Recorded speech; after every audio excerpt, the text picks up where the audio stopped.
start with you, Dan. Yeah, on the broadcast, they reported that Wilton had a couple of broken vertebrae. Is he out for the year? Can you comment on that? Multiple weeks. I don't know that it'll be out for the year. The vertebrae part is accurate, though? Yeah, there's some cracks in there. Yeah. And I mean, not a doctor, but I think similar to yeah, I don't want to say. So.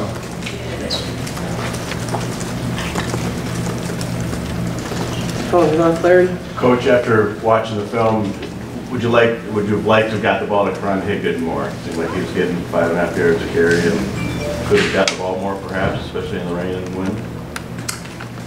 Yeah, he had a Karan played well. But don't answer my question.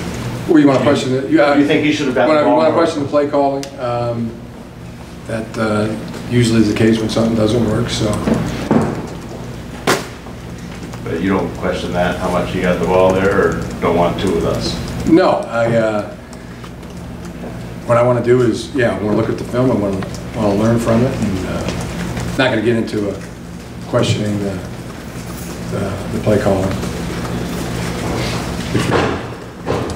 Kevin? Jim, after because it's a very convenient thing, right? I mean, it's a very easy thing to do. The play worked, and hey, it was a great play because it worked. Play didn't work. Would you wish you had done something else, had a different play call? Sure, that's very easy to do. It's a very 2020 hindsight is 2020. I just thought maybe there was something I was missing. No, I think that's a standard question. That you know, when a play works, hey, great play call. You run a third down draw, and it's floored and it works, hey, great call. You call a play that doesn't work, and, would you wish you would have called a different play? That's a very easy thing to do. So simplistic to do in 2020 hindsight to do that, but is it entirely wrong to question play calling? No, it's your right to do. But do you disagree with it? I think that's what people do. It's just a fact of what anybody does. Wish you should have thrown it or should have run it. That's, if you threw it and it didn't work, you wish you would have run it. If you ran it and it didn't work, then hey, it would have been better to throw it, and you'd be right. Is that your response? Did you do the same thing as a coach? I'm looking back saying, well, we did make the wrong play call here. We should have done. As a coach, you go through it, and you look at where you can make corrections and where you can make improvements. Kevin? After being able to watch the film, what's your assessment of John at quarterback, and is he still going to be your quarterback going forward? Yes. Yeah. Again, we'll go through it, we'll make corrections, make improvements, and we'll move on. Okay. Jim, through 5 weeks now, I don't want to compare season to season. In years past, we kind of knew what this offense's foundation, backbone, whether it be power play, kind of whatever it would be, your kind of foundation. Do you think you have one right now through 5 games, or maybe not all the way to where you want? You know what I'm saying? Like a home base, a foundation of what you do really, really well offensively, with a younger or emerging young group. Yeah, and in the process of doing that. Has it been more difficult because they're young and coming along, or is it just not as fast as you'd like? You say in the process, but is it not where it should be or where you want it to be? Or yeah, we had a ball game that stuff happens, things happen. We had fumbles, we had turnovers, we had things that just occurred. We had a shotgun snap to their quarterback, he fumbles it and then picks up a critical first down. I mean, things happen, and during the course of the game, you don't necessarily know why they're happening, but they keep happening, and that's where you go back and you learn from it, you look at it, you make corrections, and you move on with the mindset of not letting it happen again. Over the left. I wonder if you've made a decision on right tackle yet, or if that'll be something that'll happen during the week, whether you might go with Bushel Beatty or Ulizio or... Yeah. Well, I can understand a quarterback question, and there being a quarterback controversy. We'd never really discuss a right tackle or a guard or a center controversy. I'm not discussing we'll it's a look at it during the week. controversy. To answer your question exactly the way you asked the question, yes, we'll look at that during the week. Adam? Jim, given the defense's performance through the first 5 games, is there a sense with them, the offense has struggled, is there a sense of, I guess, frustration or a sense of waiting for the offense to come? I guess what is your feeling from them right now, as far as kind of having to carry the load right now? I don't sense. No, we're not frustrated. We look forward to getting back today and doing everything on both sides of the ball and in special teams to contribute to a victory. I mean, we're fortunate to have an opponent to play this week and opportunities ahead of us.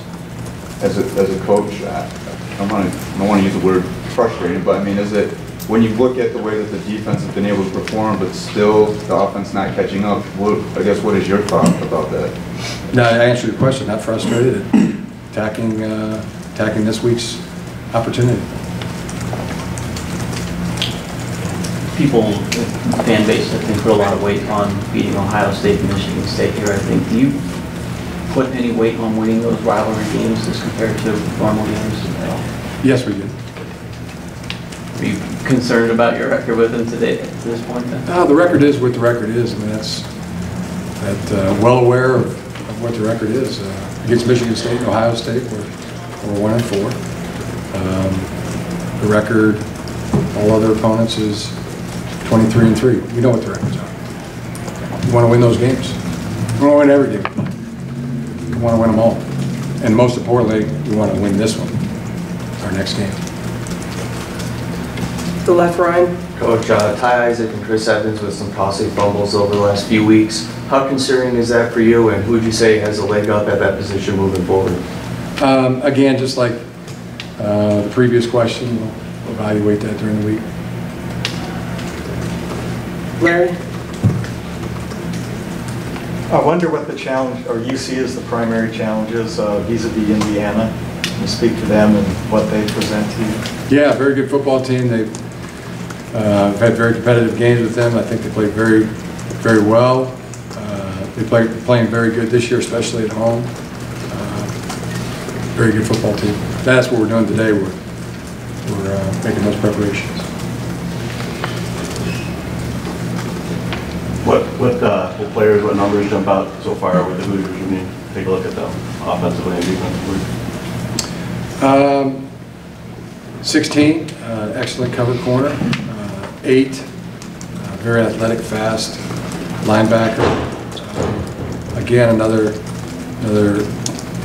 tough safeties, movement up front in the defensive line, stout.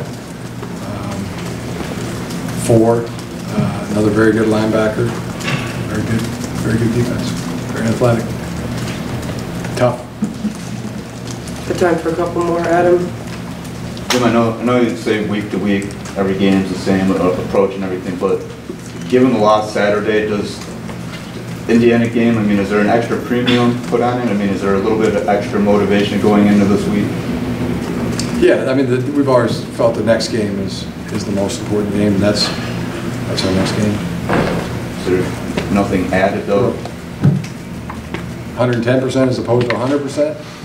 I guess we could have that debate, but 100% focus on that.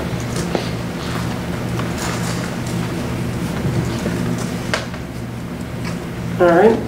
Anything else? Can I ask one thing about Lakeline? You talked about on the radio a couple weeks ago about it's Pep. What is hierarchy? Is it Pep and Tim? Call plays and you're third, I think you said. And how does that work? Yeah, we called it plays together as a staff, and the final say. I have the final say. I have the final say of the play call.